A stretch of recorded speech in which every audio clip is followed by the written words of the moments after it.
बिस्मिल्लाहिर्रहमानिर्रहीम। अस्सलाम वालेकुम। I am Mohammad Waseem Saqib, your chemistry professor. बेटा आज हमने एमडी कैट का लेक्चर नंबर 4 डिस्कस करना है, तो आइए चलते हैं बोर्ड की तरफ।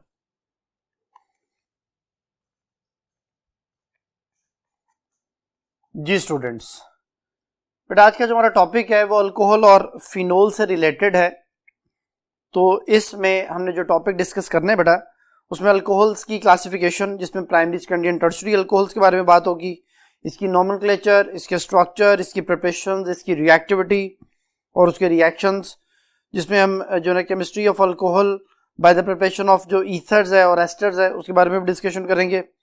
फिर फिनोल की नॉमेनक्लेचर है, फिनोल की फिजिकल प्रॉपर्टीज हैं, फिनोल की एसिडिटी, उसकी रीजन, रिएक्टिविटी और उसके रिएक्शंस, और फिनोल की जो रिएक्टिविटी है और उसकी जो केमिस्ट्री है उसकी इलेक्ट्रोफिलिक एरोमेटिक सब्स्टिट्यूशन के जरिए हम इसको डिस्कस करेंगे। Differentiate between alcohol and phenol के बारे में भी आज हम डिस्कस करेंगे बेटा। तो सबसे पहले तो इसका इंट्रोडक्शन है बेटा। अल्कोहल, फिनोल और ईथर, ये तीनों ही जो हैं वो वाटर के डेरिवेटिव हैं बेटा। तो जैसे वाटर में दोनों हाइड्रोजन के दरमियान एंगल जो है वो हमारे पास 104.5 होता है, क्योंकि ऑक्सीजन के ऊपर दो लॉन पेयर हैं बेटा, और उन दो लॉन पेयर की वजह से जो इनके आपस में रिपल्शन होती है, उस रिपल्शन की वजह से वो बॉन्ड पेयर को दबाते हैं और एंगल जो 104.5 पे आ जाता है। तो फिर अल्कोहल, फिनोल और ईथर में भी तकरीबन इसके करीब करीब ही बॉन्ड एंगल्स होते हैं। तो अगर एक एच को रिमूव करके आर ग्रुप लगा दिया जाए तो वाटर से वो अल्कोहल बन जाएगा बेटा। यहाँ पे कोई भी अल्काइल ग्रुप आ सकता है, और अगर उस अल्काइल ग्रुप की जगह पे हम फिनाइल ग्रुप लगा देते हैं देन इट बिकम फिनोल। और अगर हम इस वाटर में दोनों हाइड्रोजन की जगह पे दो अल्काइल ग्रुप मेंशन कर देते हैं, दो अल्काइल ग्रुप अटैच कर देते हैं, तो फिर ये ईथर बन जाता है बेटा। तो यू कैन से दैट कि अल्कोहल, फिनोल, ईथर वाटर के डेरिवेटिव हैं। ये तो हो गया इसका इंट्रोडक्शन। अब आती है सबसे पहले इसकी क्लासिफिकेशन। बेटा क्लासिफिकेशन जो है वो दो तरह से हम उसको बेस करते हैं। एक है नंबर ऑफ OH ग्रुप के कितने OH ग्रुप अटैच है, और एक है on the basis of the nature of carbon atom which is bonded to the OH group. तो हमारे पास जो है वो सबसे पहले नंबर के लिहाज से कि अगर एक OH ग्रुप है तो ये मोनोहाइड्रिक अल्कोहल है, और अगर दो OH ग्रुप आ जाएंगे तो ये डाईहाइड्रिक अल्कोहल कहलाएगा, और अगर तीन OH ग्रुप आ जाएंगे तो ये ट्राईहाइड्रिक अल्कोहल कहलाएगा, और अगर तीन से ज्यादा OH ग्रुप हो जाएंगे तो ये पॉलीहाइड्रिक अल्कोहल होगा। जैसे यहाँ पे ये हमारे पास मिथाइल अल्कोहल है और इथाइल अल्कोहल, ये मोनोहाइड्रिक अल्कोहल में आ गए। ये बेटा इसको हम इथाइलिन ग्लाइकोल का नाम देते हैं। अगर दो एडजेसेंट कार्बन पे दो OH आ जाए तो ये ग्लाइकोल कहलाता है, लेकिन अगर वो एडजेसेंट नहीं है फिर वो ग्लाइकोल नहीं है, फिर वो सिंपली डाईहाइड्रिक अल्कोहल है। और अगर तीन एडजेसेंट कार्बन पे हमारे पास जो है वो OH ग्रुप आ जाए तो ये ग्लिसरॉल कहलाता है। अब ये ग्लिसरॉल जो हमारे पास प्रोपेन 1,2,3 ट्रायोल, इसका यूपीएससी ने में जो भी हम इसकी नोमेनक्लेचर में डिस्कस करेंगे। और अगर तीन से ज्यादा OH ग्रुप आ जाए, जैसा कि आपको इसकी स्लाइड में नजर आ रहा है, जो लास्ट नंबर पे उसने लिखा हुआ है सॉर्बिटोल है, तो ये पॉलीहाइड्रिक अल्कोहल है। इसमें यहाँ पे 6 OH ग्रुप है जो कि 6 कार्बन के साथ अटैच है बेटा। तो ये on the basis of number of OH group है बेटा। और उसके बाद हमारे पास आता है on the basis of the nature of carbon atom which is bonded to the OH group. तो इसमें बेटा हमारे पास आती है प्राइमरी अल्कोहल, फिर सेकेंडरी अल्कोहल, टर्शियरी अल्कोहल। तो इन सबको देखे बेटा, अगर OH जिस कार्बन से अटैच है वो कार्बन जो है वो डायरेक्टली एक कार्बन से अटैच है तो ये प्राइमरी अल्कोहल कहलाता है। बच्चों को समझाने के लिए हम ये भी कहते हैं कि the OH group attach with the carbon that is called as alpha carbon. ये बेटा अल्फा कार्बन है, जो कार्बन डायरेक्टली OH ग्रुप से अटैच है वो अल्फा हो गया। अल्फा के साथ डायरेक्टली जो कार्बन अटैच होगा that is called beta carbon. तो बीटा कार्बन जो है ना हमारे पास, वो अगर एक है तो फिर आप ये कह सकते हैं कि ये प्राइमरी अल्कोहल है। प्राइमरी अल्कोहल को P के ऊपर डिग्री या 1 के ऊपर डिग्री से शो किया जाता है। इसी तरह दोबारा से सेकंड जो ना उसको कैटेगरी को हम देखते हैं, दैट इज सेकेंडरी अल्कोहल। तो OH जिस कार्बन से अटैच है बेटा ये अल्फा कार्बन, अल्फा के साथ डायरेक्टली जो अटैच होगा वो बीटा। अगर अल्फा के साथ दो बीटा कार्बन अटैच है बेटा तो ये सेकेंडरी अल्कोहल है, और इसको 2 के ऊपर डिग्री या S के ऊपर डिग्री से भी शो किया जाता है। और जो अगर alpha carbon directly 3 beta carbon से अटैच हो जाए तो ये टर्शियरी अल्कोहल होता है। जैसे यहाँ पे देखें कि ये वाला कार्बन अल्फा कार्बन है और इसके साथ 3 बीटा कार्बन जो है वो अटैच है, तो ये तीनों बीटा कार्बन जो है वो इस अल्फा के साथ अटैच होने की वजह से हम इसे टर्शियरी अल्कोहल कहते हैं, जिसको 3 के ऊपर डिग्री या T के ऊपर डिग्री से भी इसे शो किया जाता है। तो हमारे पास ये on the base of the carbon कि जिस कार्बन के साथ अटैच है उसकी नेचर के लिहाज से इसकी जो क्लासिफिकेशन है वो हमारे पास प्राइमरी, सेकेंडरी, टर्शियरी आ गई, जो कि मैंने उसके सामने जो आपके सामने उसकी जो एग्जांपल्स हैं वो मेंशन कर दी हैं। अब नेक्स्ट जो चीज़ है वो बेटा इनकी नोमेनक्लेचर है। नोमेनक्लेचर में कॉमन नेम्स आते हैं और IUPAC नेम आते हैं। तो पहले हम कॉमन नेम की बात करते हैं। कॉमन नेम में हमारे पास जैसे ये कंपाउंड है, ये कंपाउंड है, तो हम अल्कोहल का नेम जो है वो मेंशन करते हैं और उससे पहले अल्काइल ग्रुप को मेंशन किया जाता है। तो methyl alcohol, ethyl alcohol, n propyl alcohol, isopropyl alcohol, tertiary butyl alcohol. इसी तरह ये देखें एन ब्यूटाइल अल्कोहल, ये कॉमन नेम है। ये हमारे पास जो है ना secondary butyl alcohol, isobutyl alcohol. तो ये उनके कॉमन नेम्स हैं जो कि कॉमनली किसी एक इलाके में जो ना वो ज़्यादा कॉमन हो जाते हैं, जो या किसी एक लैंग्वेज में ज़्यादा कॉमन हो जाते हैं, फिर उसमें कॉमन या ट्रिवियल नेम बोला जाता है। इसमें बेटा अगर दो OH ग्रुप जो है वो दो एडजेसेंट कार्बन पे आ जाएं तो फिर ये ग्लाइकोल कहलाता है, जैसे मैंने भी आपको थोड़ी देर पहले बताया था। और अगर 3 OH ग्रुप आ जाए तो फिर ये ग्लिसरोल कहलाता है, इसको ग्लिसरीन भी कहा जाता है। तो ये बेटा उसके जो ना वो कॉमन नेम या ट्रिवियल नेम्स कहलाते हैं। अब आते हैं हम इसके कॉमन और IUPAC दोनों नेम्स की तरफ। देखिए बेटा अगर हमारे पास इसका IUPAC नेम आपसे पूछा जाए तो फिर उसमें हम अल्केन के नाम के एंड में ओ लगाते हैं। अल्केन का जो लास्ट ई है उसे खत्म कर दिया जाता है, उसकी जगह ओल आ जाता है, तो ये एल्कानोल बन जाता है। तो फिर एक कार्बन की वजह से मेथानोल, 2 कार्बन की वजह से एथानोल, 3 कार्बन है तो फिर नंबरिंग स्टार्ट हो जाती है, that is called as 1 propanol. और ये अगेन 3 कार्बन है लेकिन OH की पोजीशन चेंज है तो ये 2 प्रोपानोल। अब इधर आ जाए तो ये हमारे पास 1 ब्यूटानोल। इधर आ जाए तो फिर OH जो है वो हम देखेंगे कि किस एंड से ज्यादा जो उसे स्मॉलर नंबर मिल रहा है, तो ये 1, ये 2, ये 3 और ये 4, तो ये 2 ब्यूटानोल बन जाता है। इसी तरह जो ना वो OH ग्रुप के साथ कोई अल्काइल ग्रुप भी आ जाए तो फिर ये 1, 2 और 3 हमने उस कार्बन को प्रेफर करना है जिसके साथ OH ग्रुप अटैच है, यानी उससे स्मॉल नंबर प्रोवाइड करना है। तो ये 1 पे OH आ गया और 2 पे मिथाइल आ गया, तो 2 मिथाइल 1 प्रोपानोल इसका IUPAC नेम बन जाएगा। लेकिन अगर फर्ज करेंगे इसका IUPAC नेम पूछा जाए तो इसी तरह से हम लॉन्गेस्ट चेन को सबसे पहले सिलेक्ट करते हैं कि उसमें वो वाला कार्बन लाजमी है जिसके साथ OH ग्रुप अटैच है। तो फिर ये फर्स्ट कार्बन, ये सेकंड और ये थर्ड कार्बन। अब 2 पे बेटा मिथाइल है तो ये 2 मिथाइल और फिर 2 पे OH भी है तो 2 प्रोपेनोल। तो 2 मिथाइल 2 प्रोपेनोल हमारे पास जो है उसका टर्शरी ब्यूटाइल अल्कोहल का IUPAC नेम बन जाता है। तो common name tertiary butyl alcohol और IUPAC नेम 2 मिथाइल 2 प्रोपेनोल। तो ये उसकी जो है वो नोमेनक्लेचर हमारे पास आ गई। बेटा अगर OH ग्रुप के साथ कोई और ग्रुप भी जो है ना वो कंपाउंड के अंदर आ जाए तो फिर उसका नेम क्या होगा, तो उसमें हमारे पास जो है 2 एग्जांपल्स हैं। जैसे यहाँ पे हम इसको मेंशन कर देते हैं कि CH3 है, CHOH है बेटा, और कार्बोक्सिल ग्रुप भी आ जाए तो इसका कॉमन नेम जो है वो लैक्टिक एसिड है। और दूध में लैक्टेट्स होते हैं, दही का फार्मूला जो है वो लैक्टिक एसिड, उसमें लैक्टिक एसिड जो है वो लैक्टेट से बनते हैं, तो ये लैक्टिक एसिड है। इसका जो IUPAC नेम है वो 2 हाइड्रोक्सी प्रोपानोइक एसिड हो जाएगा। क्योंकि 2 फंक्शनल ग्रुप आ गए तो फिर प्रेफरेंस ऑर्डर, इसकी प्रेफरेंस जो है प्रायोरिटी ज्यादा है OH ग्रुप से, तो फिर ये हमारे पास जो है वो मेजर फंक्शनल ग्रुप हो जाएगा। OH जो है वो माइनर फंक्शनल ग्रुप हो जाएगा, तो फिर उसको हम हाइड्रोक्सी कंसिडर करेंगे। यानी अगर ये प्रीफिक्स के तौर पे आ रहा है फिर इसे हाइड्रोक्सी बोला जाएगा। तो 2 हाइड्रोक्सी 1 और 2, सेकंड कार्बन पे OH है 2 हाइड्रोक्सी प्रोपानोइक एसिड।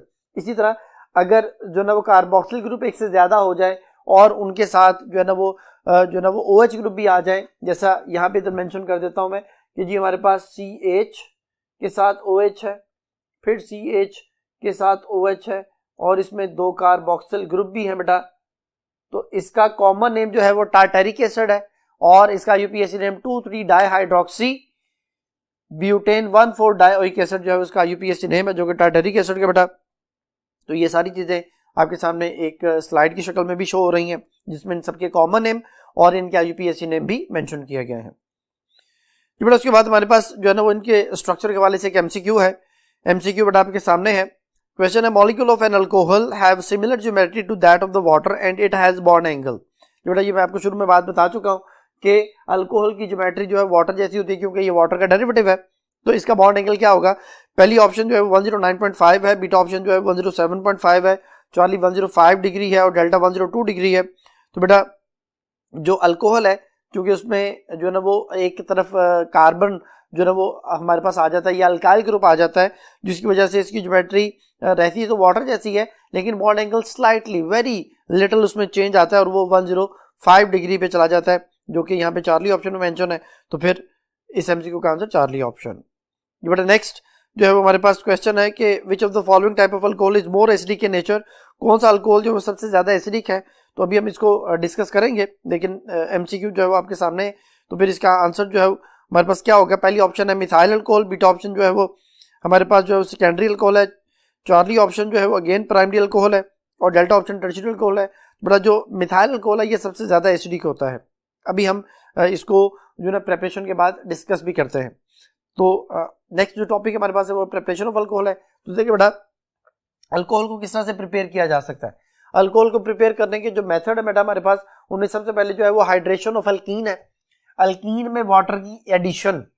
अब ये एडिशन जो है वो H2SO4 की मौजूदगी में होती है।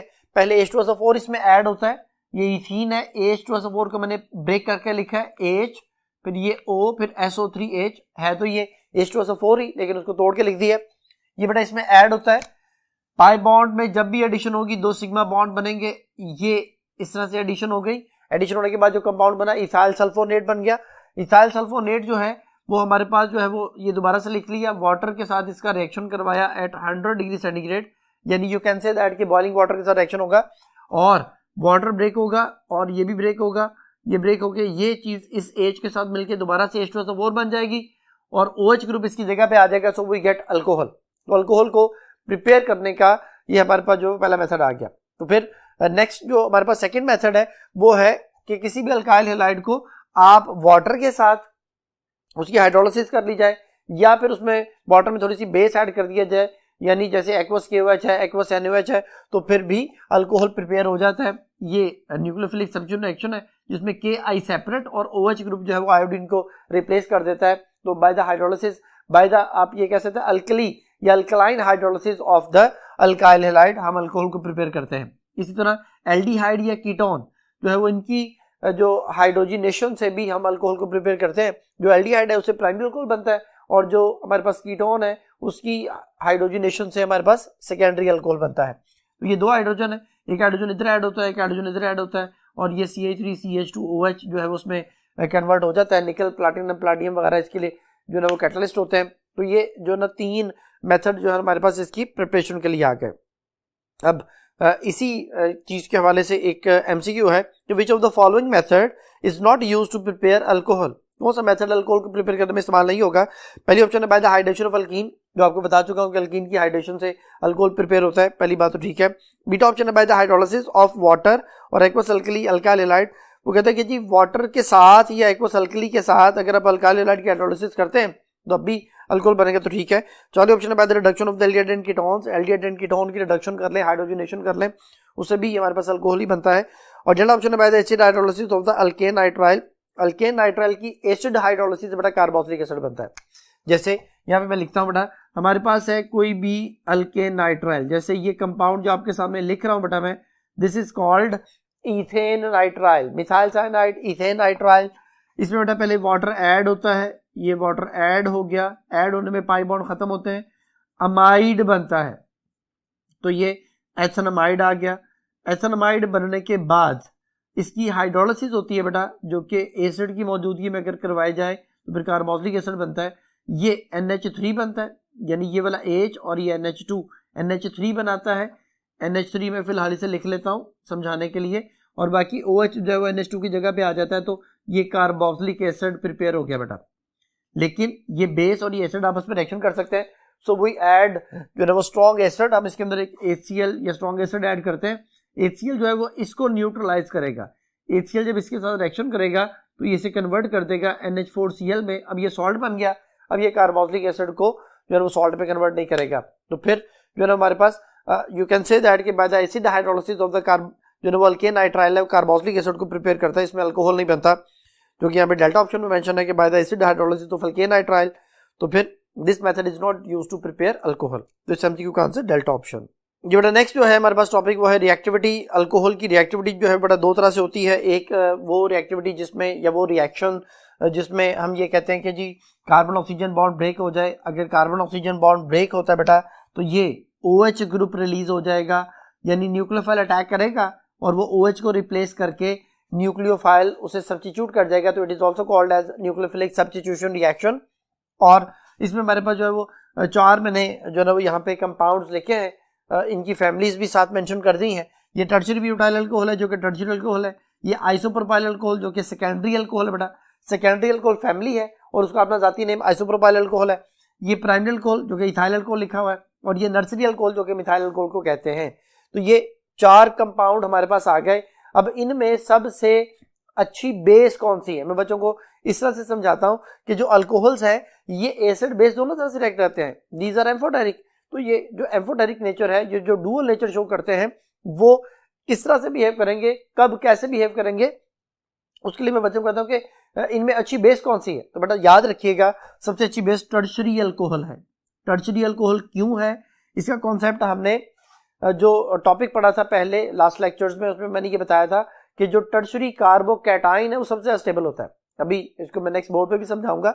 तो जो टर्शियरी कार्बोकैटाइन है वो कैसे बनेगा कि अगर कार्बन ऑक्सीजन का बॉन्ड ब्रेक हो जाए, OH निकल जाए, तो ऑक्सीजन कार्बन से इलेक्ट्रॉन छीन के ले जाएगा, कार्बन पे पार्ट जो है फुल पॉजिटिव चार्ज आ जाएगा, वो फुल पॉजिटिव चार्ज जो है वो इसे कार्बोकैटाइन बना देगा। तो फिर ये स्टेबल कार्बोकैटाइन होगा क्योंकि ये टर्शियरी कार्बोकैटाइन बनेगा, यहाँ सेकेंडरी कार्बोकैटाइन, यहाँ प्राइमरी कार्बोकैटाइन, यहाँ नर्सरी कार्बोकैटाइन बनेगा।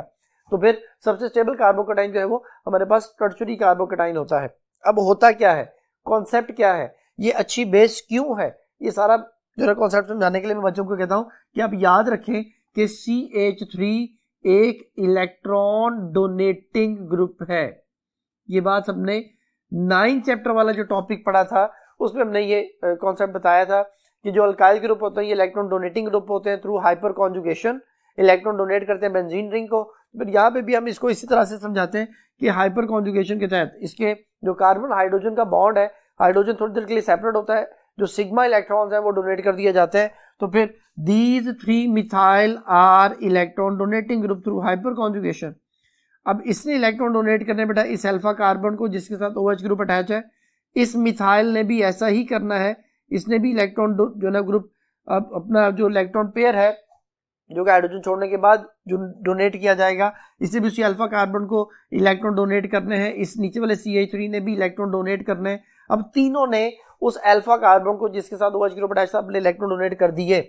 अब उस कार्बन से ज्यादा इलेक्ट्रोनेगेटिव ऑक्सीजन, तो ये ऑक्सीजन जो है वो क्या करेगा, ये इससे अपनी तरफ इलेक्ट्रॉन विड्रॉ कर लेगा। तो मैं बच्चों को कहता हूं कि इसके ऊपर ज्यादा नेगेटिव चार्ज आ जाएगा। बच्चों को समझाने के लिए मैं कहता हूं यहाँ पे 4 पार्शियल नेगेटिव चार्जेस आ गए। जितना नेगेटिव चार्ज ऑक्सीजन पे आएगा उतना ही पॉजिटिव चार्ज हाइड्रोजन पे भी आ जाएगा बेटा।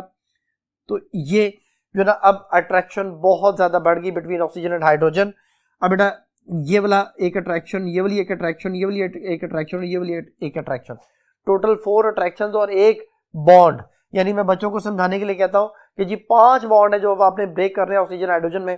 सादा लफ्जों में ऑक्सीजन हाइड्रोजन का बॉन्ड ब्रेक नहीं होना। तो फिर अब ये जब हाइड्रोजन नहीं छोड़ेगा तो फिर ये बॉन्ड यहां से ब्रेक करेगा। तो जब यहां से ब्रेक करेगा पूरा OH ग्रुप निकल जाएगा। तो यू कैन से दैट कि ये अपने OH को रिप्लेस करके खुद स्टेबलाइज हो जाएगा।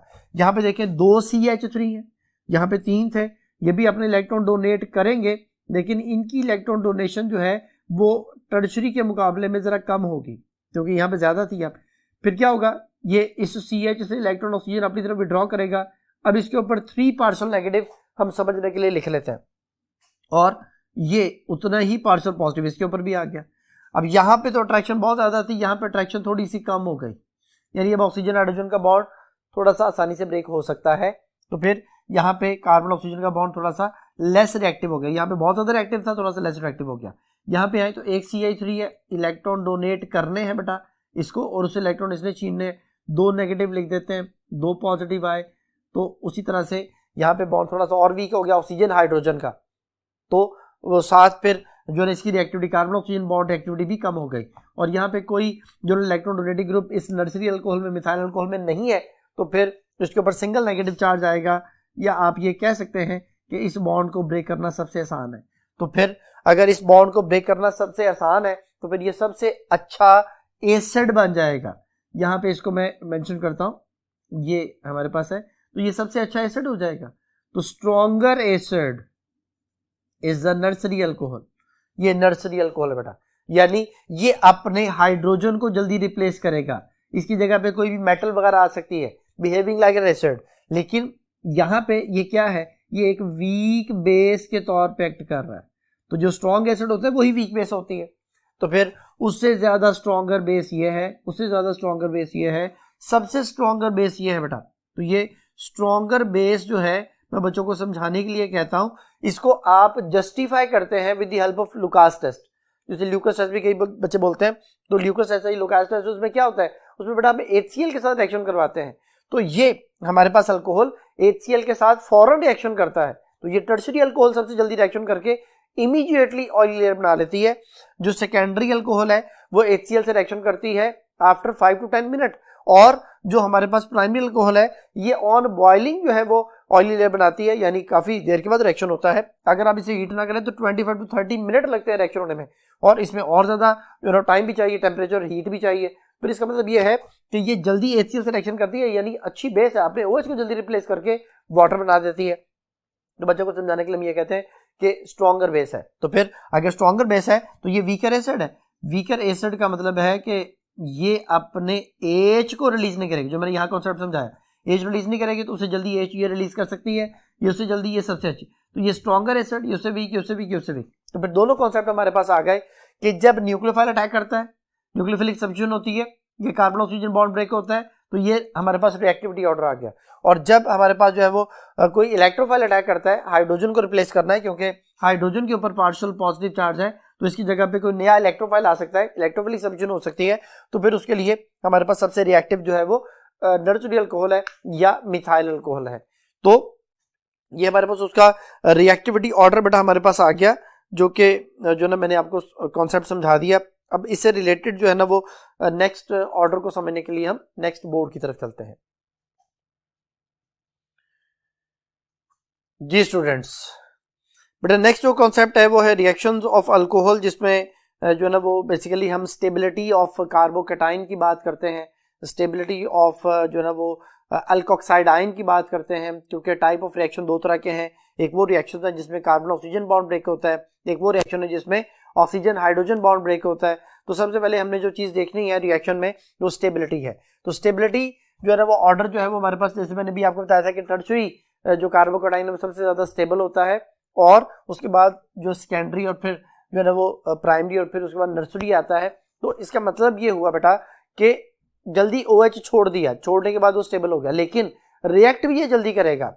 जो लुकास टेस्ट है उसमें इसी टर्शरी कार्बोकेटाइन ने उस HCl के छोड़े हुए क्लोरीन के साथ जल्दी रिएक्शन करना है, यानी न्यूक्लियोफिलिक सब्स्टिट्यूशन रिएक्शन जल्दी होगा। तो इसका मतलब है कि OH जो है ना इलेक्ट्रॉन से छीन के ले गया, कार्बोकेटाइन बना दिया, ठीक है, स्टेबल आयन बन गया। अब वो स्टेबल आयन जल्दी रिएक्ट भी कर गया, तो फिर दोनों तरह से बात बोली जाएगी कि अगर वो सिर्फ ऑर्डर पूछे कार्बोकेटाइन का तो हम यही कहेंगे कि ज्यादा स्टेबल टर्शरी कार्बोकेटाइन है, लेकिन अगर वो आपसे रिएक्टिविटी ऑर्डर जो है ना वो डिस्कस करता है तो वो अल्कोहल की बात करेगा कि अल्कोहल में ज्यादा रिएक्टिव कौन है, तो फिर मेंशन किया जाएगा कि कौन से कॉन्सेप्ट के लिहाज से, when carbon oxygen bond break या when oxygen hydrogen bond breaks. तो फिर यहाँ पे अभी जो हमारे पास कॉन्सेप्ट है वो कार्बन ऑक्सीजन बॉन्ड ब्रेकिंग के हवाले से है। तो ये मैंने 5 रिएक्शन आपके सामने लिखे हैं। जो सबसे पहला जो हमारे पास रिएक्शन है लुकास टेस्ट ही कहलाता है, जिसमें HCl के साथ रिएक्शन है जिंक क्लोराइड की मौजूदगी में। तो इसमें बेटा हम एनहाइड्रस जिंक क्लोराइड यूज करते हैं। ये बात याद रखिएगा कि HCl के साथ जिंक क्लोराइड यूज होता है, HBr या HI के साथ हमें किसी जो है ना कैटलिस्ट की जरूरत नहीं है, क्योंकि वो खुद ही बड़े स्ट्रॉन्गर एसिड है, वो विदाउट एनी कैटलिस्ट जो है वो रिएक्शन कर जाते हैं। तो ये क्लोरीन इस OH को रिप्लेस करता है, इथाइल क्लोराइड वाटर बनता है। अगर PCl3 से रिएक्शन करवाते हैं फिर इसमें अल्कोहल के 3 मॉलिक्यूल यूज होते हैं, जो इन 3 क्लोरीन के साथ मिलकर 3 इथाइल क्लोराइड बनता है। मैंने 3 मेंशन नहीं किया, वैसे समझा दिया है। प्लस H3PO3 जो हमारे पास जो ना फॉस्फोरस एसिड बनता है, और उसके बाद अगर PCl5 से रिएक्शन हो तो PCl5 खुद एक अनस्टेबल कंपाउंड है जो कि 2 चीजों में कन्वर्ट होता है, PCl3 और Cl2 में। Cl2 जो है वो OH को रिप्लेस करके इथाइल क्लोराइड और एक और क्लोरीन जो है वो HCl बनाता है, प्लस POCl3 जो कि फॉस्फोनाइल क्लोराइड बनाता है बेटा, वो हमारे पास कंपाउंड आ गया। 3 रिएक्शन हो गए। चौथा रिएक्शन जो है वो डार्जन रिएक्शन है बेटा, जिसमें थायोनाइल क्लोराइड या सल्फोनाइल क्लोराइड के साथ रिएक्शन होता है इन द प्रेजेंस ऑफ पिरिडीन। इसमें ये सबसे बेस्ट मेथड है, क्योंकि इसमें जो बाय प्रोडक्ट बन रहे हैं वो गैसियस फॉर्म में बनते हैं, और ये इंपॉर्टेंट इंडस्ट्रियल एसिड्स भी हैं। SO2 जो है बेटा वो कॉन्टैक्ट प्रोसेस का स्टार्टिंग मटेरियल है और HCl एक इंपॉर्टेंट इंडस्ट्रियल एसिड है। तो फिर ये बाय प्रोडक्ट बड़ी इंपॉर्टेंट है और उनकी सेपरेशन भी आसान है, इसलिए इसको best method to prepare alkyl halide जो बोला जाता है। अल्काइल हैलाइड इसमें बनता है SO, ये O और ये O SO मिलके SO2 बन जाता है और ये जो 2 क्लोरीन है उसमें से एक क्लोरीन यहाँ पे आ जाता है और एक H के साथ मिलके HCl बना लेता है। तो हमारे पास ये 3 चीजें आ गई। और अमोनिया के साथ जो रिएक्शन है बेटा वो थोरियम ऑक्साइड की मौजूदगी में होता है। थोरियम ऑक्साइड कैटलिस्ट है, अमोनिया के साथ रिएक्शन होता है, एक HOH के साथ मिलके वाटर, बाकी इथाइल अमाइन जो हमारे पास बन जाता है। तो ये वो रिएक्शन था जिसमें कार्बन ऑक्सीजन बॉन्ड ब्रेक हो रहा है। लेकिन अगर ऑक्सीजन हाइड्रोजन बॉन्ड ब्रेक हो बेटा तो फिर हाइड्रोजन रिलीज होने के बाद, जैसे मैंने अभी आपको समझाया था, हाइड्रोजन रिलीज होने के बाद जो बाहर हाइड्रोजन पे पॉजिटिव चार्ज है तो ऑक्सीजन पे नेगेटिव चार्ज आ जाएगा, तो हमारे पास अल्कोक्साइड आयन बनेंगे। तो अल्कोक्साइड आयन में जो सबसे जो है ना वो स्टेबल, आपके सबसे जल्दी हाइड्रोजन छोड़ने के बाद जो सबसे जल्दी चीज बनेगी वो स्टेबल यही होगी। तो ये हमारे पास जो मेथॉक्साइड आयन है, ये हमारे पास प्राइमरी अल्कोक्साइड आयन है, ये सेकेंडरी अल्कोक्साइड आयन है, ये टर्शियरी अल्कोक्साइड आयन है। तो ये उनका अल्कोक्साइड आयन का एक स्टेबिलिटी ऑर्डर भी हमारे पास आ गया। तो इससे रिलेटेड हम देखते हैं कि रिएक्शंस जो हैं वो हमारे सामने बेटा देखें स्क्रीन पे, इलेक्ट्रोफिलिक सब्स्टिट्यूशन रिएक्शन जो हो रहे हैं वो बेसिकली जो है ना वो हाइड्रोजन रिप्लेस होने के बाद होते हैं। तो उसमें इथाइल अल्कोहल का सोडियम से रिएक्शन है जिसमें जो है ना सोडियम हाइड्रोक्साइड बनता है हाइड्रोजन गैस। इसमें जो है ना वो क्या हो रहा है कि हाइड्रोजन जो है वो रिप्लेस होती है और ऑक्सीजन कार्बन के साथ अटैच रहता है। समझाने के लिए यहाँ पे हम इसको मेंशन कर देते हैं कि जी ये आपके पास जो है ना वो अल्कोहल है और इसका रिएक्शन सोडियम के साथ। तो इसमें क्या होता है, इसमें इस हाइड्रोजन की जगह पे सोडियम आ जाता है, तो ये 2 ethoxide salt plus hydrogen gas. तो अब ये कहते हैं कि यहाँ पे कार्बन ऑक्सीजन आपको प्रोडक्ट वाली साइड पे नजर नहीं आ रहा, यहाँ पे प्रोडक्ट वाली साइड पे कार्बन ऑक्सीजन बॉन्ड नजर आ रहा है, यानी हाइड्रोजन रिप्लेस हुआ है। तो ये जो है ना वो इलेक्ट्रोफिलिक सब्स्टिट्यूशन है जिसमें सोडियम जो है वो हाइड्रोजन को रिप्लेस कर रहा है। बिल्कुल इसी तरह से बेटा जो सेकंड रिएक्शन है जिसमें अल्कोहल और एसिड का रिएक्शन जो है, जो कि स्लाइड में आपको नजर आ रहा है, कॉन्सेंट्रेटेड H2SO4 की मौजूदगी में रिएक्शन हो रहा है बेटा, और इसमें इथाइल एथेनोएट एस्टर बनता है। एस्टर जो है वो बेसिकली जो है ना वो इनकी फ्रूटी स्मेल होती है, तो ये फ्लेवर्स वगैरह के लिए यूज होते हैं। और जो थर्ड नंबर पे रिएक्शन है वो ग्रिग्टर रिएजेंट के साथ अल्कोहल का रिएक्शन है जिसमें हमारे पास अल्केन और जो ना वो हमारे पास जो उसने यहाँ पे कंपाउंड बनाया हुआ है वो मैग्नीशियम इथॉक्सी आयोडाइड है बेटा। तो ये चीजें बन जाती हैं। तो फिर ये 3 रिएक्शन जो आपके सामने आपको स्लाइड में नजर आ रहे हैं ये वो रिएक्शन है जिनमें ऑक्सीजन हाइड्रोजन बॉन्ड ब्रेक होता है। तो ये दोनों कॉन्सेप्ट क्लियर हो गए। अब इससे रिलेटेड एक एमसीक्यू है बेटा कि acetic acid plus ethyl alcohol, आगे इथाइल एसीटेट या इथाइल एथेनोएट कंपाउंड बना plus water, which one of the following will act as a catalyst in the above reaction. Catalyst कहता है कौन सा है, तो अभी हमने पढ़ा है कि ये H2SO4 जो है कॉन्सेंट्रेटेड H2SO4 हम यूज करते हैं एज ए कैटलिस्ट। तो पहली ऑप्शन है concentrated HNO3, beta option concentrated H2SO4, चौली एसिडिफाइड पोटेशियम डाइक्रोमेट और डेल्टा ऑप्शन SOCl2 pyridine। तो बेटा जो यहाँ पे एस्टर बनते हुए जो कैटलिस्ट है वो कॉन्सेंट्रेटेड H2SO4 यूज होता है जो कि बीटा ऑप्शन में मेंशन है। तो इस एमसीक्यू का आंसर बीटा ऑप्शन। बेटा नेक्स्ट जो कॉन्सेप्ट है वो है बेटा इसकी ऑक्सीडेशन। अल्कोहल की जो ऑक्सीडेशन है वो हमारे पास जो है ना वो 3 डिफरेंट जो है ना वो हमारे पास फैमिलीज की 3 डिफरेंट प्रोडक्ट बना रही है। जैसे प्राइमरी अल्कोहल है तो प्राइमरी अल्कोहल का याद रखिएगा कॉन्सेप्ट कि इसकी ऑक्सीडेशन से हमेशा एल्डिहाइड बनेगा। तो ये हमारे पास एथेनॉल है, इसमें जो कार्बन के साथ 2 हाइड्रोजन है, ये 2 हाइड्रोजन जो है बेटा यहाँ पे आ गए ये। और होता क्या है कि ये पोटेशियम डाइक्रोमेट और H2SO4 के आपस के रिएक्शन की वजह से जो है वो 3 नेसेंट ऑक्सीजन रिलीज होते हैं। ये हमने लास्ट लेक्चर में भी डिस्कस किया था कि पोटेशियम डाइक्रोमेट जो है वो H2SO4 से रिएक्शन करके नेसेंट ऑक्सीजन को रिलीज करता है। तो जो है वो नेसेंट ऑक्सीजन रिलीज करने के बाद वो जो ऑक्सीजन है वो यहाँ पे जो है वो हाइड्रोजन को रिमूव करती है। ये दोनों हाइड्रोजन जो है बेटा ये इस ऑक्सीजन से मिलके वाटर बनाते हैं। कार्बन का जो बॉन्ड है वो शिफ्ट होता है, ये जो कार्बन हाइड्रोजन का बॉन्ड था वो शिफ्ट होता है बिटवीन कार्बन एंड ऑक्सीजन, तो ये एल्डिहाइड में से कन्वर्ट कर देता है। इसमें पोटेशियम डाइक्रोमेट का कलर चेंज होता है बेटा, पहले ये जो है वो ऑरेंज कलर में होता है, बाद में ये ग्रीन कलर में कन्वर्ट हो जाता है। तो फिर ये एक आइडेंटिफिकेशन टेस्ट भी है जो कि हमें ये बताता है कि अल्कोहल की प्रेजेंस को शो करता है कि अल्कोहल जो है वो पोटेशियम डाइक्रोमेट के कलर को चेंज करेंगे। तो जो भी कंपाउंड अपनी ऑक्सीडेशन करेगा वो पोटेशियम डाइक्रोमेट के कलर को चेंज करेगा। क्योंकि उस वक्त पोटेशियम डाइक्रोमेट की रिडक्शन हो रही होती है। ऑक्सीडाइजिंग एजेंट वो होता है जिसकी अपनी रिडक्शन हो, तो फिर ये रिडक्शन होने के बाद इसका कलर चेंज हो जाता है। इसी तरह जो सेकेंडरी अल्कोहल है, अगर उसकी ऑक्सीडेशन की जाती है उसमें से भी उसी तरह से ये एच हम बच्चों को समझाने के लिए ऐसे मेंशन कर देते हैं लहदा से। ये वाला जो हाइड्रोजन है, ये दोनों हाइड्रोजन यहाँ से सेपरेट हो जाते हैं, ये वाला हाइड्रोजन ये सेपरेट, और ये बॉन्ड इधर शिफ्ट हो जाता है बिटवीन कार्बन और ऑक्सीजन, तो ये कीटोन बन जाता है। एसीटोन यहाँ पे बन गया है, आइसोप्रोपाइल अल्कोहल से एसीटोन, या आप ये कह सकते हैं सेकेंडरी अल्कोहल से कीटोन जो है वो बन रहा है। लेकिन जो टर्शियरी अल्कोहल है बेटा, इसकी ऑक्सीडेशन नहीं होती। क्यों? अब दोबारा से पहले कॉन्सेप्ट को देखें।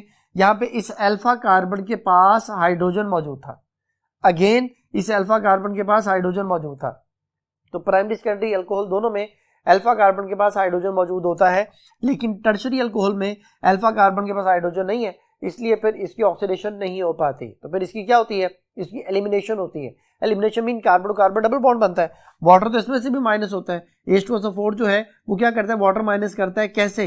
इस CH3 को हम तोड़ के लिखते हैं, ये H, ये वाटर माइनस, और इन दोनों कार्बन में डबल बॉन्ड क्रिएट हो जाता है, तो ये 2 मिथाइल 1 प्रोपीन जो है हमारे पास प्रोडक्ट बन जाता है। तो ये बेटा ऑक्सीडेशन जो है ना वो हो गई सिर्फ प्राइमरी और सेकेंडरी अल्कोहल की, और जो टर्शियरी अल्कोहल है इसकी एलिमिनेशन हो गई। तो फिर ये उसका ऑक्सीडेशन का कॉन्सेप्ट हमारे पास आ गया। तो अब इससे रिलेटेड एक एमसीक्यू है, ketones are prepared by the oxidation of. कहते हैं कीटोन कैसे प्रिपेयर होते हैं? पहली ऑप्शन है प्राइमरी अल्कोहल, तो मैंने बताया प्राइमरी अल्कोहल से एल्डिहाइड बनते हैं, ये तो आंसर नहीं है। बीटा ऑप्शन जो है सेकेंडरी अल्कोहल, ये बेटा सेकेंडरी अल्कोहल से कीटोन बनता है, ये आंसर है। चौथी ऑप्शन टर्शियरी अल्कोहल, इसकी बेटा ऑक्सीडेशन नहीं होती, इसे जो है इसकी सिर्फ एलिमिनेशन होती है और हमारे पास अल्कीन बनता है। उसकी अगर ड्रास्टिक कंडीशन में ऑक्सीडेशन की जाए तो फिर कीटोन जो है ना बन सकता है, लेकिन वो भी डिपेंड करता है कि उसके अंदर जो है ना वो जिस कार्बन के साथ डबल बॉन्ड रहते हैं उसके साथ 2 अल्काइल ग्रुप है या नहीं, तो वो ऑक्सीडेशन हो सकती है, लेकिन उसके अल्कीन की बाद में ऑक्सीडेशन होगी जो कि ड्रास्टिक कंडीशन में होती है। तो फिर ये टर्शियरी तुम्हारा जो है आंसर नहीं हो सकता, और delta option none of these है, तो फिर जो है हमारा जो आंसर बनता है वो बीटा ऑप्शन में मेंशन है, तो इस एमसीक्यू का बीटा आंसर। नेक्स्ट जो टॉपिक है वो है डिहाइड्रेशन ऑफ अल्कोहल। अल्कोहल की जो डिहाइड्रेशन है बेटा, उसके लिए हम कॉन्सनट्रेटेड H2SO4 यूज करते हैं, और ये जो डिहाइड्रेशन है उसके लिए कॉन्सनट्रेटेड H2SO4 क्यों यूज किया जाता है? क्योंकि ये H प्रोवाइड करता है उस ऑक्सीजन को जो अल्कोहल का ऑक्सीजन है, तो उसकी जो प्रोटोनेशन करके उसमें से वो OH2 बन जाता है, जिसपे ऑक्सीजन पे पॉजिटिव चार्ज आता है, वो फिर सेपरेट होता है, फिर कार्बन कार्बन डबल बॉन्ड बनता है। तो फिर अगर आप एक्सेस कॉन्सनट्रेटेड H2SO4 यूज करते हैं 180 डिग्री सेंटीग्रेड बेटा, तो उसे अल्कीन बनेगा, और हम इसे एलिमिनेशन रिएक्शन कहेंगे जो कि 180 डिग्री सेंटीग्रेड टेम्परेचर पे हो रहा होता है। तो ये टेम्परेचर जो है ना बड़ा इंपॉर्टेंट फैक्टर है यहाँ पे, यानी हाई टेम्परेचर पे डिहाइड्रेशन से अल्कीन बनती है, और अगर यही डिहाइड्रेशन उसी कॉन्सनट्रेटेड H2SO4 के साथ की जाए थोड़े लो टेम्परेचर पे 140 डिग्री टेम्परेचर पे, तो फिर बड़ा इसे ईथर बनता है। ये दोनों रिएक्शन आपके सामने मेंशन है। पहले वाले रिएक्शन में इथाइल अल्कोहल से इथीन बन रहा है, और बाद वाले रिएक्शन में इथाइल अल्कोहल से इथॉक्सीथेन यानी ईथर बन रहा है, जिसको डाइथाइल ईथर भी कहा जाता है। तो ये होगी उसकी बेटा जो है ना वो डिहाइड्रेशन। अब हमारे पास जो है वो नेक्स्ट जो स्लाइड आपके सामने फॉर्मेशन ऑफ एस्टर है, जो भी मैं आपको थोड़ी देर पहले बता चुका था। कार्बोक्सिलिक एसिड और अल्कोहल के रिएक्शन में अल्कोहल का हाइड्रोजन जाता है, कार्बोक्सिलिक एसिड का OH जाता है, और एस्टर बनता है। तो ये एस्टर जो है वो मैंने बताया था कि फ्लेवरिंग जो है ना उसमें यूज किया जाता है, क्योंकि इसकी स्मेल फ्रूटी स्मेल होती है। अब नेक्स्ट जो चीज आती है वो है आइडेंटिफिकेशन टेस्ट, कि हम चीजों को आइडेंटिफाई कैसे करते हैं। तो अभी मैंने आपको लुकास टेस्ट का हवाला दिया था। लुकास टेस्ट जो है वो क्या करता है बेटा? लुकास टेस्ट जो है वो differentiate between primary secondary and tertiary alcohol के लिए होता है। यहाँ पे देखें, मैंने भी आपको समझाया था कि ये एक अच्छी बेस है। तो लुकास टेस्ट में क्या किया जाता है? हम इसको HCl और जिंक क्लोराइड के साथ मिलाते हैं, ये इमीडिएटली ऑयली लेयर बनाता है, OH को रिप्लेस करता है, Cl इसकी जगह पे आता है। तो फिर जो ना वो ऑयली लेयर बनने की टाइमिंग से हम उसको आइडेंटिफाई कर रहे हैं। तो जो इमीडिएटली रिएक्शन करेगा वो टर्शियरी अल्कोहल है। ये जो सेकेंडरी अल्कोहल है ये आफ्टर 5 to 10 मिनट पहले डिस्कस कर चुके हैं, ये ऑन हीटिंग ऑन बॉइलिंग। इसी तरह से जो टर्शियरी अल्कोहल है वो भी ऐसे करता है। तो फिर ये आइडेंटिफिकेशन है on the basis of the time to produce oily layer. वो टाइम जो है वो जितना कम होगा उतना वो टर्शियरी अल्कोहल जो है ना वो उसके होने के चांसेस मैक्सिमम है। अब नेक्स्ट जो आइडेंटिफिकेशन टेस्ट है वो आइडोफॉर्म है, उसको समझने के लिए बेटा हम नेक्स्ट बोर्ड की तरफ चलते हैं। जी स्टूडेंट्स, बेटा नेक्स्ट जो टॉपिक है वो है आइडोफॉर्म टेस्ट। आइडोफॉर्म टेस्ट जो है वो बेसिकली मेथनॉल और एथेनॉल की जो ना वो डिफरेंशिएशन के लिए यूज किया जाता है, लेकिन इसके अलावा भी जितने सेकेंडरी अल्कोहल है उनको आइडेंटिफाई करने के लिए भी इसको इस्तेमाल कर सकते हैं। तो देखिए बेटा, हमारे पास जो एथेनॉल है, मैं बच्चों को कॉन्सेप्ट ये समझाता हूं कि जिस कार्बन से OH ग्रुप अटैच है, यानी अल्फा कार्बन जो है, अगर उसके साथ CH3 है, CH3 इंपॉर्टेंट चीज है, अगर उसके साथ बेटा CH3 है तो फिर जो है ना वो हाइड्रोफॉर्म बनेगा, हाइड्रोफॉर्म है CHI3। इसमें क्या होता है कि ये आयोडीन आता है, इस हाइड्रोजन को रिप्लेस करता है, और रिप्लेस करके पहले CH2I बनता है, फिर CHI2 बनता है, फिर CI3 बनता है, जो बाद में CHI3 में कन्वर्ट होता है, और उसके येलो क्रिस्टल से हम इसको आइडेंटिफाई करते हैं। और जो अल्कोहलिक पार्ट है बेटा, अल्कोहलिक पार्ट जो है वो अपनी ऑक्सीडेशन करते हुए कार्बोक्सिलिक एसिड में चेंज होता है। तो ये जो है ना वो ऑक्सीडेशन करके कार्बोक्सिलिक एसिड बनाता है, फॉर्मिक एसिड बनता है इसमें, क्योंकि ये अल्कोहलिक पार्ट में एक कार्बन है, फॉर्मिक एसिड में भी एक कार्बन होता है, लेकिन चूंकि सोल्यूशन में एक स्ट्रॉन्ग बेस मौजूद है तो फिर वो सॉल्ट में कन्वर्ट हो जाता है। तो बच्चों को सिंपल कैलकुलेशन समझाने के लिए कि ये टोटल जो ना वो 8 आयोडीन है, 3 आयोडीन हाइड्रोफॉर्म में आ जाते हैं, बाकी 5 आयोडीन बचते हैं। जितने आयोडीन बचे उतने सोडियम के साथ अटैच करके जो 5 सोडियम आयोडाइड यहाँ पे लिखती है, और उतने ही वाटर जो है वो यहाँ पे बनते हैं। तो ये एक रिएक्शन कंप्लीट हो गया। इसी तरह बेटा देखिए, एक और रिएक्शन यहाँ पे मेंशन कर रहा हूँ कि CH3 CHOH CH3 plus 4 iodine plus 6 NaOH। इसमें बेटा हमारे पास जो रिएक्शन है उसमें क्या होगा, पहले तो कंडीशन देखी जाएगी कि क्या अल्फा कार्बन के साथ CH3 है। ये बेटा अल्फा कार्बन के साथ CH3 है, दूसरी तरफ भी है, कम से कम एक CH3 रिक्वायर्ड था, CH3 है तो CHI3 येलो क्रिस्टल्स बन जाएंगे, प्लस जो बाकी बच गया है वो 2 कार्बन वाला अल्कोहलिक पार्ट है, जो कि इसको कन्वर्ट कर देगा सोडियम एसीटेट में, सोडियम एथानोएट भी कह सकते हैं, बनता एसिटिक एसिड है जो कि सॉल्ट में कन्वर्ट हो जाता है। और जो बाकी बच गया वो 5 सोडियम आयोडाइड और 5 वाटर, ये तो लाजमी साथ बनना ही है। तो हम आइडेंटिफाई करते हैं इसे इसकी येलो क्रिस्टल से, तो ये जो है सेकेंडरी अल्कोहल है। टर्शियरी अल्कोहल की रिएक्शन नहीं देते ड्यू टू स्टीरिक हिंड्रेंस। और जो हमारे पास जो है वो प्राइमरी अल्कोहल में सिर्फ एथेनॉल है जो हाइड्रोफॉर्म टेस्ट देता है, बाकी प्राइमरी अल्कोहल के टेस्ट नहीं देते, यानी 1 प्रोपेनॉल वगैरह 1 ब्यूटेनॉल वगैरह ये टेस्ट नहीं देते। तो यहाँ पे जो हमने बात की थी वो मेथनॉल एथेनॉल के डिफरेंशिएशन के हवाले से बात थी। तो चूंकि मेथनॉल में जिस कार्बन से OH अटैच है उसके साथ आगे कोई और CH3 अटैच नहीं है, तो रिएक्शन ये होगा, ये लिख सकते हैं नो रिएक्शन, या ये भी लिख सकते हैं कि नो येलो प्रेसिपिटेट्स। तो ये तो हो गया बेटा हाइड्रोफॉर्म टेस्ट। अब आते हैं इनके वाले से कुछ MCQs। तो बेटा देखें, MCQ है which of the following tests help us to distinguish between the methanol and ethanol. कहते हैं कौन सा टेस्ट जो मेथनॉल एथेनॉल में डिफरेंशिएट या डिस्टिंग्विश करने में हेल्प करता है। पहली ऑप्शन है लुकास टेस्ट, जो कि प्राइमरी सेकेंडरी टर्शियरी अल्कोहल पे डिफरेंशिएट करने के लिए होता है। बेटा ऑप्शन बेयर्स टेस्ट, ये बेटा अनसैचुरेशन को चेक करने का टेस्ट होता है। चार्ली ऑप्शन हाइड्रोफॉर्म टेस्ट है, ये मैं बता चुका हूँ, ये मेथनॉल एथेनॉल में डिफरेंशिएट करने का टेस्ट है, यही आंसर है। Delta option Fehling solution test है, ये बेटा एल्डिहाइड और कीटोन में डिफरेंशिएट करने के लिए होता है, इसमें एल्डिहाइड टेस्ट देते हैं, कीटोन ये टेस्ट नहीं देते। तो फिर इस क्वेश्चन का आंसर हुआ चार्ली ऑप्शन। नेक्स्ट जो है अगेन इसी से रिलेटेड MCQ है, which one of the following is an appropriate indication of the positive iodoform test. Positive iodoform test की जो इंडिकेशन है वो क्या है, वो बेटा उसके येलो क्रिस्टल्स है। पहली ऑप्शन है formation of H2O, beta option है रिलीज ऑफ H2 गैस, चौथी ऑप्शन ब्रिक नेट प्रेसिपिटेट्स, और डेल्टा ऑप्शन येलो क्रिस्टल्स। बेटा येलो क्रिस्टल्स बनते हैं CHI3 के, जो कि इसकी आइडेंटिफिकेशन है। तो फिर इस क्वेश्चन का आंसर होगा डेल्टा ऑप्शन। ये बेटा अब जो नेक्स्ट चीज रह गई है वो है ईथर। तो ईथर को प्रिपेयर करने का जो तरीका हमारे पास है वो है विलियमसन सिंथेसिस। विलियमसन सिंथेसिस के हवाले से एक स्लाइड आपके सामने है। विलियमसन ईथर सिंथेसिस जो है बेटा एक ऑर्गेनिक रिएक्शन है जिसमें ईथर को बनाया जाता है ऑर्गेनोहेलाइड से और डीप्रोटोनेटेड अल्कोहल से। इसमें जो ना इस रिएक्शन को सबसे पहले अलेक्जेंडर विलियम ने 1850 में जो ना परफॉर्म किया था, डेवलप किया था। और बेसिकली ये एक SN2 टाइप रिएक्शन है जिसमें एक न्यूक्लियोफाइल को दूसरा न्यूक्लियोफाइल जो है वो रिप्लेस कर रहा होता है। उसमें उसने ये बताया था कि जो विलियम्स था तो उसने ये प्रूव किया था कि जो ईथर की फॉर्मेशन है वो 2 कंसेक्टिव रिएक्शंस के नतीजे में होती है, जो कि ये मैंने आपके सामने लिखे हुए बेटा। ये देखिए, इसमें जो हमारे पास सबसे पहले अल्कोहल को सोडियम से रिएक्शन करवाया जाता है, जो भी मैंने थोड़ी देर पहले भी डिस्कस किया था। इसमें क्या होता है कि हाइड्रोजन रिप्लेस होता है सोडियम के साथ, सोडियम मेथॉक्साइड आ गया, हाइड्रोजन गैस रिप्लेस हो गई। अब नेक्स्ट जो रिएक्शन है वो डिपेंड करेगा कि आप सिमेट्रिकल या एसिमेट्रिकल ईथर जो भी बनाना चाहते हैं उसके हिसाब से अल्काइल हैलाइड को डिसाइड किया जाएगा। जितने कार्बन इस अल्कोक्साइड में है, सोडियम अल्कोक्साइड है, सोडियम ये मेथॉक्साइड है, अगर उतने कार्बन वाला अल्काइल हैलाइड ले लेंगे तो सिमेट्रिकल ईथर बनेगा, जो कि डाइमिथाइल ईथर या मिथॉक्सी मीथेन है हमारे पास। तो फिर इसमें क्या होता है, सोडियम आयोडाइड जो है वो सेपरेट हो गया और डाइमिथाइल ईथर या मिथॉक्सी मीथेन बन गया।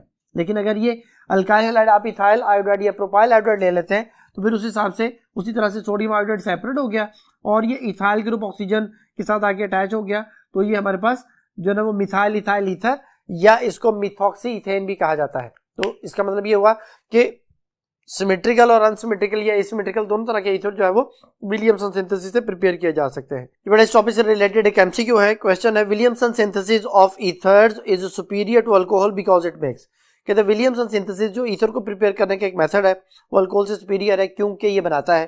पहली ऑप्शन है सिमेट्रिकल ईथर, बस इसमें एसिमेट्रिकल का जिक्र नहीं है। बीटा ऑप्शन एसिमेट्रिकल ईथर, बस इसमें सिमेट्रिकल ईथर का जिक्र नहीं है। चौथी option ether at room temperature तो ईथर नहीं बनता, तो ये वाली बात भी ठीक नहीं है, या ये उसकी जो है ना वो सुपीरियर होने की निशानी नहीं है। डेल्टा ऑप्शन है both symmetrical and asymmetrical ether, दोनों बातें इकट्ठी आ गई, तो ये ज्यादा बेहतर आंसर है, फिर इस क्वेश्चन का डेल्टा ऑप्शन आंसर होगा। ये बेटा अब जो टॉपिक हम स्टार्ट करने जा रहे हैं वो है फिनोल। फिनोल एक बड़ी इंपॉर्टेंट टॉपिक है बेटा, कॉन्सेप्चुअल टॉपिक है। हम इसको स्लाइड्स की मदद से समझेंगे, उसमें रिएक्शंस को डिस्कस करेंगे, इसकी रिएक्टिविटी को डिस्कस करेंगे, इसकी एसिडिक नेचर को डिस्कस करेंगे बेटा। तो फिनोल मैं शुरू में आपको बता चुका हूँ वाटर का डेरिवेटिव है। वाटर के एक एच को हटा के जो है ना वो एक फिनाइल ग्रुप लगा दिया जाए तो फिनोल बन जाता है। फिनोल को सबसे पहले बेटा रंज ने 1834 में जो है ना वो सबसे पहले कोल तार से इसको हासिल किया था और फिर इसको प्रिपेयर करने का जो मेथड है वो डाउस मेथड है या सोडियम जो है ना वो जो बेंजीन सल्फोनेट है उसकी मदद से भी इसको प्रिपेयर किया जा सकता है। नॉमेनक्लेचर के बारे से बेटा एक स्लाइड आपके सामने है जिसमें OH ग्रुप जो है वो इसके साथ बेंजीन ग्रुप के साथ अटैच है। अगर एक OH ग्रुप अटैच है तो ये फिनोल है, 2 OH भी अटैच हो जाए, 3 भी OH अटैच हो जाए तभी ये फिनोल ही है, लेकिन फिर वो पॉलीहाइड्रोक्सीफिनोल बन जाते हैं। तो अभी हम बात करें एक OH ग्रुप की तो फिनोल है, 2 OH ग्रुप आ जाएंगे बेटा तो ये कैटिकोल कहलाता है, और ये 2 OH ग्रुप अगर ऑर्थो पोजीशन पे है तो कैटिकोल है, और अगर ये मेटा पोजीशन पे है तो रिसोर्सिनोल है, और अगर ये जो है वो चेंज हो जाता है पैरा पोजीशन पे तो फिर इसका नेम जो है वो चेंज हो जाएगा। लेकिन अभी फिलहाल हमारे लिए इतना ही एनफ है कि एक OH ग्रुप आ गया तो फिनोल, 2 OH ग्रुप आ गए तो फिर कैटिकोल रिसोर्सिनोल, ये दोनों ही हो सकते हैं। अब बेटा इसकी फिजिकल प्रॉपर्टीज के हवाले से हम बात करते हैं, स्लाइड आपके सामने है। ये एक कलरलेस क्रिस्टलाइन लिक्विड सॉलिड है विद कैरेक्टरिस्टिक फिनोलिक स्मेल। ये कलरलेस क्रिस्टलाइन लिक्विड सॉलिड वो होता है जो कि किसी भी जगह पे अगर इसे ओपन एयर में रखा जाए तो ये हवा से नमी अब्सॉर्ब करके अपनी फिजिकल स्टेट को चेंज कर लेता है। जो बिस्किट होता है वो हाइग्रोस्कोपिक होता है, ये हवा से नमी अब्सॉर्ब करता है लेकिन अपनी फिजिकल स्टेट चेंज नहीं करता। जो फिनोल है या NaOH है ये हवा से नमी अब्सॉर्ब करते हैं, मॉइस्चर अब्सॉर्ब करने के बाद अपनी फिजिकल स्टेट यानी क्रिस्टलाइन सॉलिड से लिक्विड में कन्वर्ट हो जाते हैं, तो they are known as deliquescent solid. और इसकी एक फिनोलिक स्मेल जो है ना वो कैरेक्टरिस्टिक खास ऑर्डर है बेटा इसकी, तो ये वाली बात भी ठीक हो गई। एक्चुअली ज्यादा देर तक अगर इसे जो ना एयर में रखा जाए तो इसका कलर जो है वो चेंज होना शुरू हो जाता है और ये पिंकिश कलर जो है वो शो करता है, क्योंकि हवा से नमी अब्सॉर्ब करके सोल्यूशन बना लेता है, सोल्यूशन में फिर ये जो ना पिंक कलर शो करता है। नेक्स्ट जो है वो it's melting point is 41 degree centigrade and boiling point is 182 degree centigrade. इसमें लार्जर साइज की वजह से OH ग्रुप की वजह से इसका बॉइलिंग पॉइंट ज्यादा है, ठीक है। और थर्ड नंबर पे sparingly soluble in water at room temperature but completely soluble above 68.5 degree centigrade. ये तो वाटर में स्पेरिंगली सॉल्युबल है रूम टेम्परेचर पे, लेकिन 68.5 डिग्री सेंटीग्रेड या 69 डिग्री के करीब जाके ये वाटर में कंप्लीटली सॉल्युबल हो जाता है। तो बेटा जो फिनोल है इसका जो दूसरा नेम है वो है कार्बोलिक एसिड। तो इसे कार्बोलिक एसिड क्यों कहा जाता है उसके वाले से एमसीक्यू है बेटा। The acidity of the phenol is due to its, कहता है फिनोल की जो एसिडिटी है वो किस वजह से है। पहली ऑप्शन है nature of phenoxide ion, beta option है double bond in the benzene ring, चौथी option nature of the benzene, और डेल्टा ऑप्शन हाइड्रोक्सिल ग्रुप। तो बेटा जो फिनोल है उसको जो कार्बोलिक एसिड कह रहे हैं वो उसकी Ka वैल्यू जो है वो उसमें 1.3 10⁻⁻10 होती है बेटा, जो कि इसको स्लाइटली एसिडिक शो करती है बेटा, और इसकी एसिडिटी बेसिकली उसकी रेजोनेंस स्टेबलाइज स्ट्रक्चर की वजह से होती है। उसमें क्या होता है कि ये अपने हाइड्रोजन को छोड़ के जो ऑक्सीजन के ऊपर नेगेटिव चार्ज आता है उसको बेंजीन की तरफ शिफ्ट करता है। देखें बेटा ये हमारे पास फिनोल, इसमें ये OH ग्रुप है, ये हाइड्रोजन यहां से थोड़ी देर के लिए सेपरेट हो जाता है, ये हाइड्रोजन सेपरेट हुआ H आयन बन के, अब ये बन गया फिनॉक्साइड आयन। फिनॉक्साइड आयन जो है वो ये आ गया, अब ये इलेक्ट्रॉन इधर डोनेट करता है, ये इधर शिफ्ट होते हैं, फिर वो आगे शिफ्टिंग होती है, फिर इधर शिफ्ट होते हैं, फिर आगे शिफ्टिंग होती है, इधर शिफ्ट होते हैं। अब बेंजीन पे 3 जगहों पे नेगेटिव चार्ज आता है। एक जो चार्ज आता है वो बेटा यहाँ पे थोड़ी देर के लिए, फिर यहाँ पे थोड़ी देर के लिए, फिर यहाँ पे थोड़ी देर के लिए। तो ये जो नेगेटिव चार्जेस जिन पोजीशन पे आए हैं इनको बेटा ऑर्थो और पैरा पोजीशन कहते हैं। तो हम ये कहते हैं कि OH ग्रुप जो है वो ऑर्थो पैरा डायरेक्टर है। ये इलेक्ट्रॉन बेंजीन को डोनेट करके बेंजीन की रिएक्टिविटी को बढ़ाता है, आने वाले ग्रुप को बेंजीन की तरफ ज्यादा अट्रैक्ट करता है, क्योंकि बेंजीन पर इलेक्ट्रोफाइल ही आके अटैक कर सकता है। तो इलेक्ट्रोफाइल उन नेगेटिव पोजीशंस की तरफ जो है वो ज्यादा अट्रैक्ट होता है जहां पे उसे बेंजीन पे नेगेटिव चार्ज नजर आ रहा होता है। तो फिर आने वाला ग्रुप ऑर्थो या पैरा पे आके अटैच होता है। तो हमारे पास दो तरह के प्रोडक्ट जो है वो फिनोल के रिएक्शन में असर होते हैं जब बेंजीन रिंग रिएक्शन में इन्वॉल्व हो रहा होता है। उसमें उसके जो हाइड्रोजन है जब वो इलेक्ट्रोफिलिक सब्स्टिट्यूशन करते हैं तो फिर ऑर्थो पैरा पे ही आगे प्रोडक्ट जो है वो अटैच होते हैं। तो ये तो हो गया उसका कॉन्सेप्ट। अब उसमें जो आपके सामने स्लाइड उसमें हमारे पास 5 स्ट्रक्चर जो है वो शो किए गए हैं जो कि ऑक्सीजन के ऊपर जो नेगेटिव चार्ज है उसकी डीलोकलाइजेशन को शो कर रहे हैं कि वो नेगेटिव चार्ज बेंजीन पे आता है और वो उसके साथ इन कॉन्जुगेशन आ जाता है डबल बॉन्ड के साथ और फिर वो बेंजीन के ऊपर सर्कुलेट करता है और ये इन 3 जगहों पे नेगेटिव चार्ज आता है। तो ये जो उसकी रेजोनेंस है, ये जो उसकी डीलोकलाइजेशन है, ये उसे एक्स्ट्रा स्टेबल बना रही होती है बेटा। तो फिर जो हाइड्रोजन छोड़ने के बाद ये सारा काम जो कि शुरू होता है, इसलिए फिर हम ये कहते हैं कि हाइड्रोजन छोड़ने के बाद स्टेबलाइज होता है और ये स्टेबलाइजेशन रेजोनेंस की वजह से है, तो फिर हम इनको रेजोनेंस स्टेबलाइज स्ट्रक्चर्स बोलते हैं। तो ये सारा कुछ पॉसिबल जो है वो अल्कोहल में नहीं होता। तो अल्कोहल लेस एसिडिक हो जाता है, फिनोल मोर एसिडिक हो जाता है, फिनोल वाटर से भी ज्यादा एसिडिक है, कार्बोक्सिलिक एसिड नंबर 1 पे आ जाते हैं, फिर फिनोल आते हैं, फिर हमारे पास वाटर है, फिर अल्कोहल्स आते हैं बेटा। अब रिएक्टिविटी और रिएक्शंस ऑफ फिनोल के वाले से बेटा कुछ स्लाइड्स हैं जिनको हम डिस्कस करते हैं, फिर हम इनसे रिलेटेड कुछ एमसीक्यूज करेंगे। सबसे पहले तो वो रिएक्शन जिसमें फिनोल सॉल्ट बनाता है, क्योंकि ये एसिड है तो एसिड जब भी बेस से मिलेगा सॉल्ट एंड वाटर बनाएगा। तो NaOH के साथ इसका जो रिएक्शन है उसमें सोडियम फेनोक्साइड बनता है plus water, salt and water बन गया, ठीक है। और इसी तरह जो एस्टर फॉर्मेशन है, फिनोल प्लस एसिटाइल क्लोराइड जिसको एथानोइल क्लोराइड भी कहते हैं, डाइल्यूट बेस की मौजूदगी में रिएक्शन होता है, फिनाइल एसिटेट प्रोडक्ट बनता है। रिएक्शन आपके सामने लिखा हुआ बेटा, इसमें भी जो है ना वो फिनोल ने अपने उस हाइड्रोजन को रिप्लेस किया जिसको एसिडिक हाइड्रोजन कहा जाता है। तो ये दो रिएक्शन जिसमें फिनोल जो है वो अपने एसिडिक हाइड्रोजन को रिप्लेस करके ग्रुप को अटैच करता है। फिर नेक्स्ट जो हमारे पास रिएक्शन है वो जो ना वो रिएक्शन है जिसमें OH ग्रुप सारे के सारे इन्वॉल्व हो जाए। वो जिंक डस्ट के साथ रिएक्शन है जिसमें OH ग्रुप रिप्लेस हो जाता है और बेंजीन प्लस जिंक ऑक्साइड बनता है। तो ये रिडक्शन है विद जिंक। और उसे जो नेक्स्ट रिएक्शन है बेटा उसमें फिनोल का रिएक्शन जो है वो नाइट्रिक एसिड के साथ करवाया गया है। अगर आप ये रूम टेम्परेचर पे करवाएंगे फिर हमारे पास 2 प्रोडक्ट बनेंगे जिसमें ऑर्थोनाइट्रोफिनोल और पैरानाइट्रोफिनोल बनता है।